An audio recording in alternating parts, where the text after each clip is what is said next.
just now in 10 point, I think 1.3 seconds again, or 1.5? I think 1.5. A lot of 10-1 something you've run lately, but this one coming off after a very long and extended long jump final where you took all 6 jumps, which you haven't done in a while. Yeah. What was it like having to make that transition, after kind of a little bit of maybe some frustration in that long jump, coming out and having to really take care of business in the 100? Yeah, it's pretty difficult. My first 3 jumps in long jump were not good.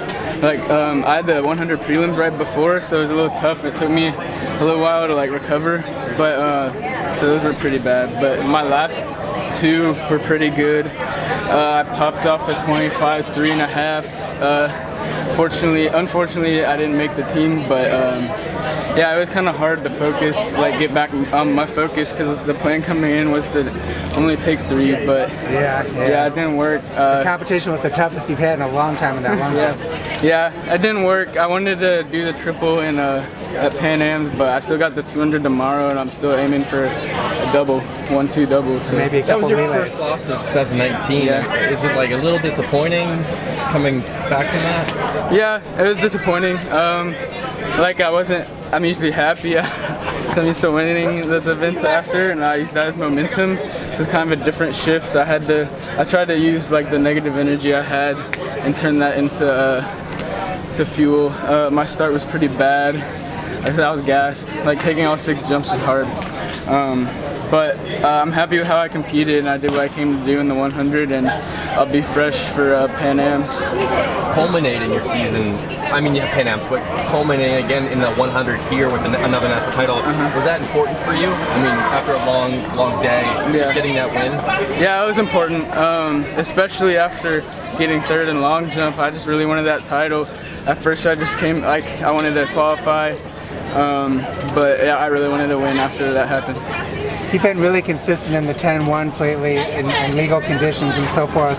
Is getting back under 10 something that's on your mind, or are you just kind of running your normal race and just letting the times take care of themselves? I'm running my normal race. Me and my coach always joke, because after a block start I'm 9-9, and he's no, 10-0. So right now we're focused on getting a 10-0 legally. I'm not even focused on 9-9s. That's cool. But yeah, at Pan Am's, my prelim start I think would have been under 10-1 if I would have finished, because I eased up a little bit.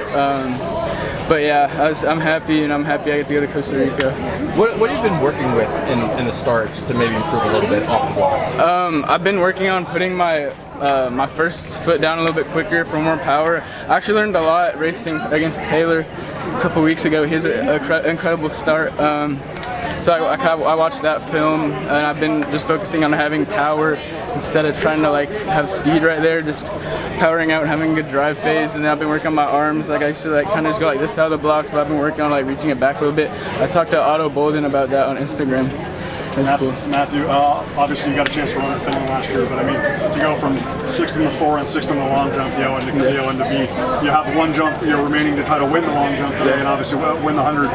How special is it to be able to see that, that all the residuals of all your hard work, then play out like it did today? It's really special, especially after last year. When I went to Finland, I didn't run finals. I remember we kind of had it was tough to see who was going to run finals, and I didn't make it, but I remember writing down in my notes on my phone, I will never take an opportunity for granted again. And literally last night I was looking through my notes and I read that, and I saw July 10th, 2018, and I just felt chills when I read that, and I was okay, I'm ready. I'm gonna do my best, even though I was tired. For long jump and the 100 finals, I just did my best and executed. The world under 20 4x4 record was set 2 years ago by Josephus Lyles and 3 other guys in Peru. And now if you and Justin Robinson were able to get together in a 4x4, everybody wanted to see you race against each other, but if you got to run together in a 4x4 like you were last year, how special would that be to try and go 3-5 or better in a 4x4? I don't know if they can put me in the pool since I didn't run the 400 open, but if I can be in the pool, that would be special, He has a 44 open, and I have a 44.7 split, so I definitely think we could beat that record. And there's some other guys here too that are running 45 flat. Talking about opportunity, you got nominated for an SB Mac. Yeah. That's kind of crazy. I mean, how do you feel about that? And will you go to the event in Los Angeles? Yeah, I'm going. It's crazy. I didn't even know until I saw on Twitter, or one of my friends from my group chat was like, "Oh, you got nominated for SB." I was like, "Oh, that's cool." Yeah, it'll be exciting.